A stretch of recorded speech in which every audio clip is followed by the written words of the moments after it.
Hello, everybody. We're live here with Fatou Yang Sengo. She is the West Africa Director of the Pro Freedom of Expression Organization, Article 19. She's also Gambian, and as you know, Gambia has been at the top of the news agenda for Focus on Africa and for the BBC World Service for several weeks now. So we've got lots of questions that we want to ask Fatou, and I know that you too have questions. And in fact, I'm going to start with one of your questions that has been posted on our Facebook pages, and also you can go to bbcafrica.com for all our social media platforms. But right now, Fatou, welcome to Focus on Africa and Africa Live.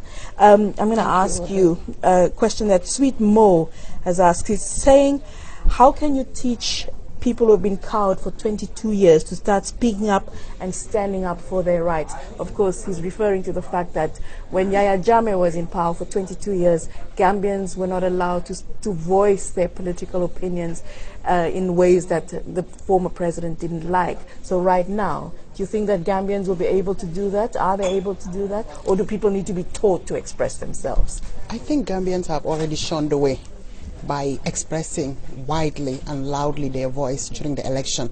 If you've seen the campaign, during the campaign, the young people, women, they've expressed their views, how they want things to change. And that's, I think, that brought the change itself. So now, how to ensure that we strengthen that nascent freedom, to ensure that it helps us to build democratic institution, I think is but to teach people to express, I think people found that with expression, they can make the difference. And a lot of things have been done also over the years to support people, support young people using social media, training them also on doing so many other things. So I think it's not an overnight thing. But lots of work. But people know how to do it. People do know how to express themselves. People know how to express themselves now. Okay. And it's important that, now that, we allow that flow of information to grow.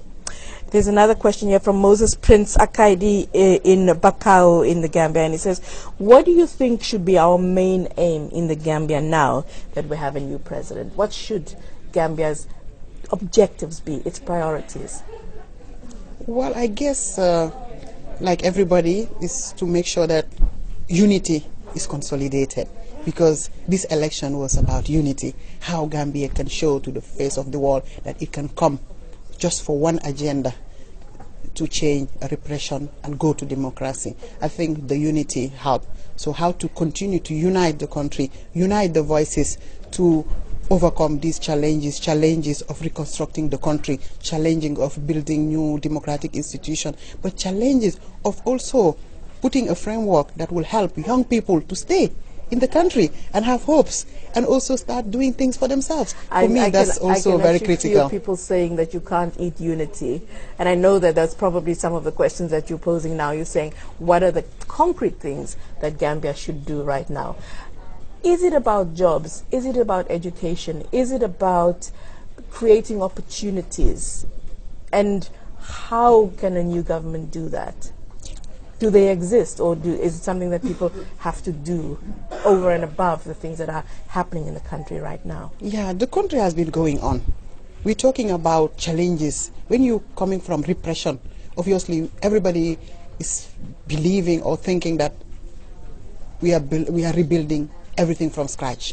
No, we are consolidating. People have shown a direction. We want the country now to be run democratically. We want people to participate. We don't want leaders who will decide for other people. Those are the values, though. Those are the values that the country will be run by. Yes. Now we're talking about the things that will generate, livelihoods for people, that will generate and create futures for people. What are those things? Those things are how to rebuild the economy. And you put a framework as a government.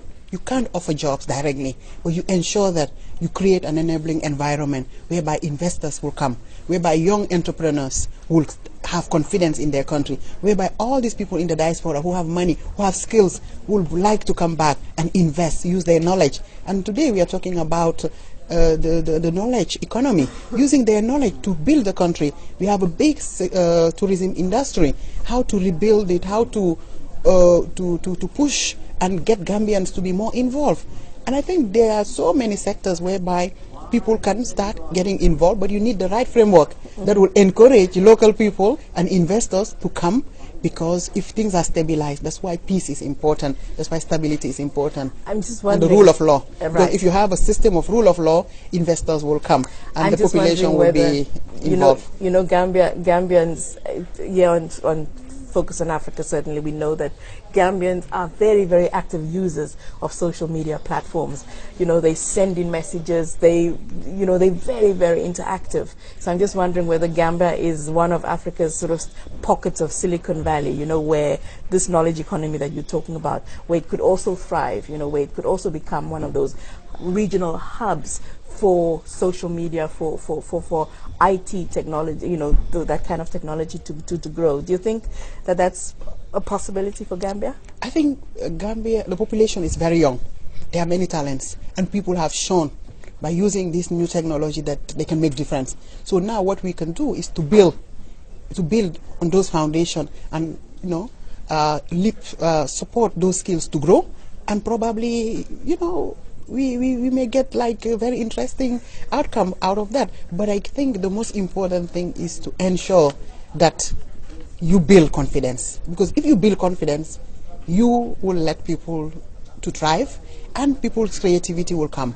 But the system must be built based on the fact that people will say, okay, I have the confidence in my country now. I know that if I go back, the rule of law will be respected. If I invest there, my investment will be treated fairly, and so on forth. So I think it's very important for Gambia now to think rule of law, to think opportunities for everyone, but equality is very important.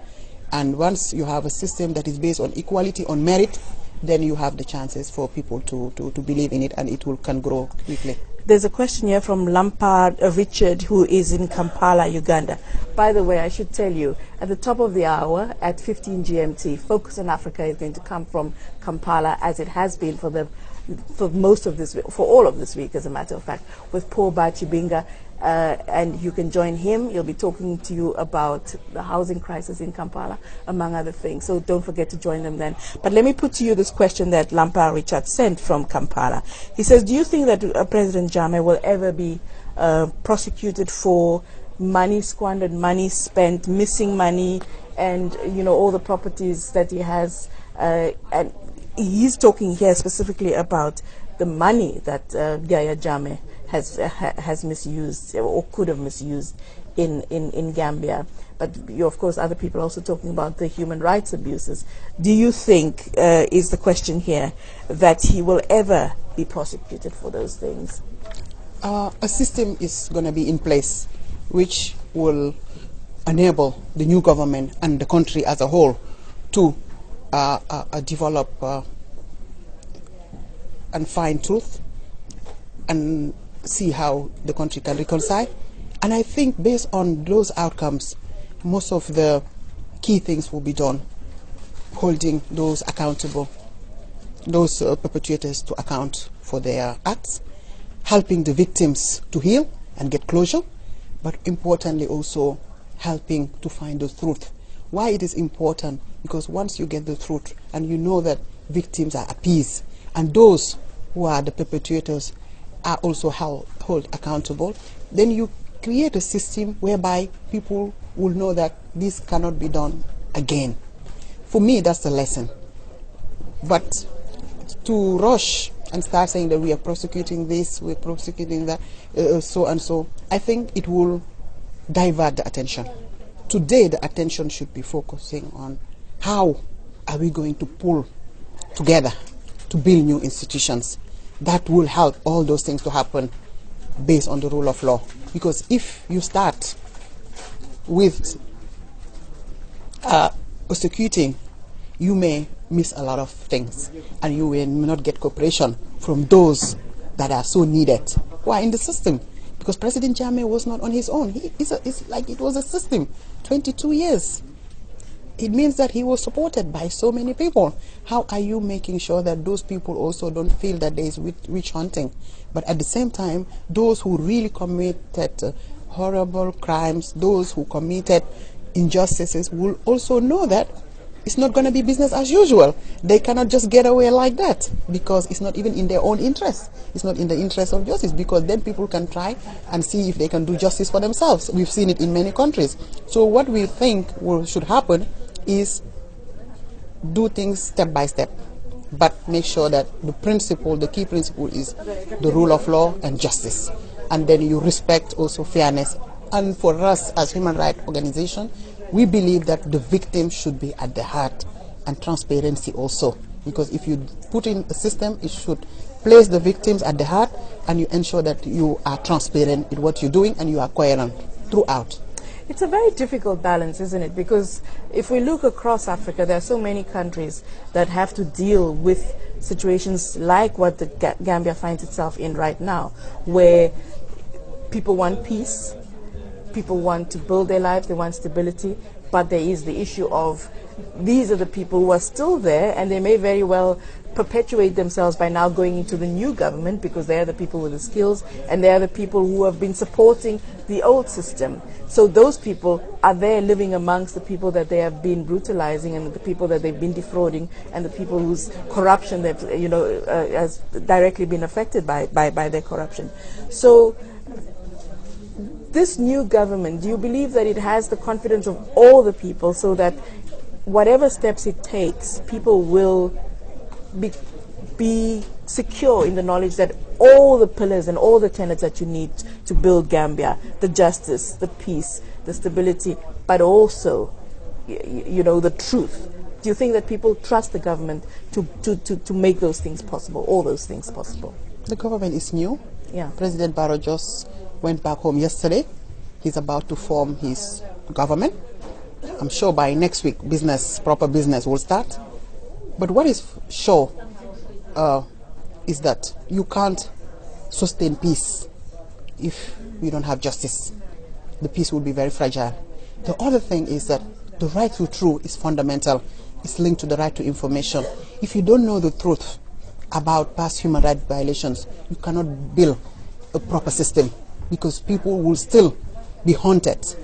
And those also who have been victims will always have will never have confidence in the system, and that will create a big rift.